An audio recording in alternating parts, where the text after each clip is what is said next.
కాంగ్రెస్ లో చేరిన YCP MLA Arthur Pawan Kalyan కి హరిరామ జోగయ్య మరో లేఖ.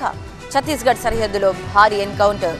సిఏఏ పై స్టే ఇవ్వడానికి సుప్రీంకోర్టు నిరాకరణ. ఇలాంటి వార్తల్ని 30 సెకండ్స్ ఫుల్ న్యూస్ లో చూద్దాం. సెలబ్రిటీ రిసార్ట్ కాల్పుల కేసులో ట్విస్ట్ చోటు చేసుకుంది. తన తండ్రి నుండి ప్రాణహాని ఉందని తనను కిడ్నాప్ చేసేందుకు ప్రయత్నించారని సిద్ధార్థ్ దాస్ కూతురు డీజీపీకి ఫిర్యాదు చేసింది. తన భర్తపై చర్యలు తీసుకోవాల్సిందిగా కోరుతూ సిద్ధార్థ్ భార్య స్మిత డీజీపీ రవి గుప్తాను కలిసింది. తన కూతురిపై తన భర్త తరఫు న్యాయవాది అలీ లైంగిక వేధింపులు గురి చేయడంతో పాటు నకిలీ చైల్డ్ వెల్ఫేర్ అధికారులను స్కూల్ వద్దకు పంపించి కిడ్నాప్ చేసే ప్రయత్నం చేశారని ఆమె ఆరోపిస్తోంది. గతంలో పోలీసులకు ఫిర్యాదు చేసినా కేవలం పోక్సో యాక్ట్ పెట్టారని, ఎక్కడా కిడ్నాప్ చట్టం కింద కేసు నమోదు చేయలేదని పోలీసులపై డీజీపీకి ఫిర్యాదు చేసింది. ఆమె ఫిర్యాదును స్వీకరించిన ఉమెన్ సేఫ్టీ చీఫ్ శిఖా గోయల్ కు కేసు అప్పగించారు. ఎన్టీఆర్ జిల్లా మైలవరంలో తెలుగుదేశం పార్టీ కార్యకర్తలతో ఎమ్మెల్యే వసంత కృష్ణప్రసాద్ సమావేశమయ్యారు. టీడీపీ నేతల ఆత్మీయ సమావేశంలో పాల్గొన్నారు. తాను అన్కండిషనల్ గా టీడీపీలో చేరానని చెప్పారు. మీతో కలిసి పనిచేయడానికి సిద్ధంగా ఉన్నానని తెలిపారు. కొంతమంది ఎమ్మెల్యేలు సీటు ఇవ్వలేదని పార్టీలు మారారు.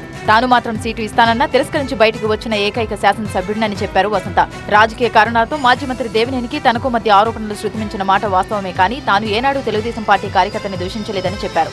కాలమే అన్ని ప్రశ్నలకు సమాధానం చెప్తుందన్న వసంత కృష్ణప్రసాద్ పార్టీ అధిష్టానం నిర్ణయం ప్రకారమే నడుచుకుంటానని తెలిపారు. రాష్ట్రంలో తాగునీటి సరఫరా పరిస్థితులపై రివ్యూ చేశారు సీఎస్ శాంతికుమారి. తాగునీటి సంబంధిత శాఖ అధికారులతో సమీక్ష సమావేశాన్ని నిర్వహించారు. వేసవి కాలంలో తాగునీటికి సరిపడా నీళ్లు రిజర్వాయర్లలో సిద్ధంగా ఉన్నాయన్నారు శాంతికుమారి.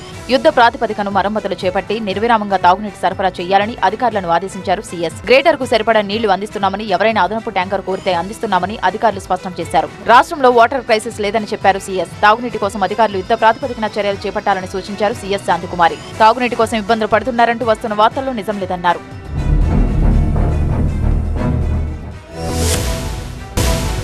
కాపుసేన అధ్యక్షుడు చేగొండి హరిరామ జోగయ్య జనసేన అధ్యక్షుడు పవన్ కళ్యాణ్ కు మరో లేఖ రాశారు. టీడీపీ జనసేన ప్రకటించిన బీసీ డిక్లరేషన్ పరిధిలోకి జనాభాలో 25% ఉన్న కాపు కులస్తులను కూడా చేర్చడం సబబుగా ఉంటుందని సూచించారు. బీసీలతో సమానంగా కాపు, బలిజ, తెలగ, ఒంటరి కులాలకు కూడా అన్ని సౌకర్యాలను కల్పించాలని విజ్ఞప్తి చేశారు. బీసీ డిక్లరేషన్ మాదిరిగానే కాపు డిక్లరేషన్ కూడా ప్రకటించాలని డిమాండ్ చేశారు. అయితే తాము బీసీ డిక్లరేషన్ కు వ్యతిరేకం కాదన్నారు.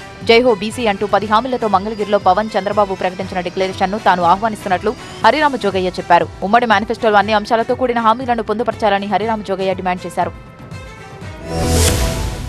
నందికొట్కూరు వైసీపీ ఎమ్మెల్యే ఆర్థర్ వైసీపీని వీడారు. ఏపీ పీసీసీ అధ్యక్షురాలు వైఎస్ షర్మిల సమక్షంలో ఆర్థర్ కాంగ్రెస్ పార్టీ కండువా కప్పుకున్నారు. ఆర్థర్ చేరికపై షర్మిల సోషల్ మీడియా వేదికగా స్పందించారు. కాంగ్రెస్ తరపున నందికొట్కూరు ఎమ్మెల్యే ఆర్థర్ ను మనస్ఫూర్తిగా పార్టీలోకి ఆహ్వానిస్తున్నాను. అందుకు సంతోషిస్తున్నాను. ఆయన రాజకీయ అనుభవం, ప్రజాసేవ చేయాలనే తపన కాంగ్రెస్ పార్టీకి కొత్త బలాన్ని అందిస్తాయి అనడంలో సందేహం లేదన్నారు. ఎమ్మెల్యే ఆర్థర్ చేరిక ప్రజల్లో కాంగ్రెస్ పార్టీపై రోజురోజుకు పెరుగుతోన్న ఆదరణకు, నమ్మకానికి నిదర్శనం. ఇటీవల కేంద్రం అమల్లోకి తెచ్చిన పౌరసత్వ సవరణ చట్టంను వ్యతిరేకిస్తూ పెద్ద సంఖ్యలో సుప్రీంకోర్టులో పిటిషన్లు దాఖలయ్యాయి. సీఏఏ అమలుపై స్టే ఇవ్వాలంటూ 230 పిటిషన్లు దాఖలయ్యాయి. ఈ పిటిషన్లను CJI Chandrachud, justice Manoj Mishra, justice J పార్థివాలాలతో కూడిన త్రిసభ్య ధర్మాసనం విచారించింది. సీఏఏ అమలుపై స్టే ఇచ్చేందుకు సీజేఐ బెంచ్ నిరాకరించింది. ఈ క్రమంలో కేంద్ర ప్రభుత్వానికి నోటీసులు జారీ చేసింది. సీఏఏ వద్దంటూ దాఖలైన పిటిషన్లపై వివరణ ఇవ్వాలని కేంద్ర ప్రభుత్వాన్ని ఆదేశించింది. అందుకు 3 వారాల గడువు విధించింది. అసెంబ్లీ ఎన్నికల తర్వాత బీఆర్ఎస్ పార్టీకి ఎదురుగాలి వీస్తోంది. ఎమ్మెల్యేలు, ఎంపీలు, స్థానిక నేతలే కాదు ఇతర రాష్ట్రాల్లో బీఆర్ఎస్ కి చెందిన నేతలు సైతం పార్టీ వీడుతున్నారు. తాజాగా మహారాష్ట్రలో బీఆర్ఎస్ పార్టీకి కీలక నేత గుడ్ బై చెప్పారు. మహారాష్ట్ర బీఆర్ఎస్ ప్రధాన కార్యదర్శి, రైతు సంఘ నేత మాణిక్రావు కదం రాజీనామా చేశారు. అజిత్ పవార్ వర్గం ఎన్సీపీలో చేరారు మాణిక్రావు కదం. ఎన్సీపీ మహారాష్ట్ర కిసాన్ సెల్ రాష్ట్ర అధ్యక్షుడిగా నియమించింది ఆ పార్టీ. ఆయనతో పాటు పలువురు స్థానిక నాయకులు కారు దిగి వెళ్లిపోతున్నారు.